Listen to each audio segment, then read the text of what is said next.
national budget. The President now faces a profound crisis of confidence, especially in the way these corruption investigations are being handled, which appear to lack both direction and result. We also seek clear answers on how a budget that deprived Filipinos of billions and billions of pesos was approved under his watch.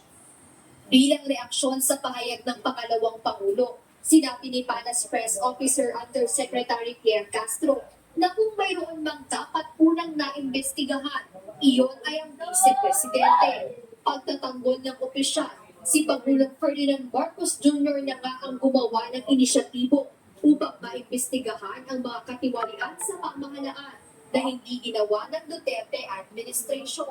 Jen Meresina, UNTV News and Rescue. Diyos sa aming sandigan, serbisyo publiko ang aming pinahahalagahan.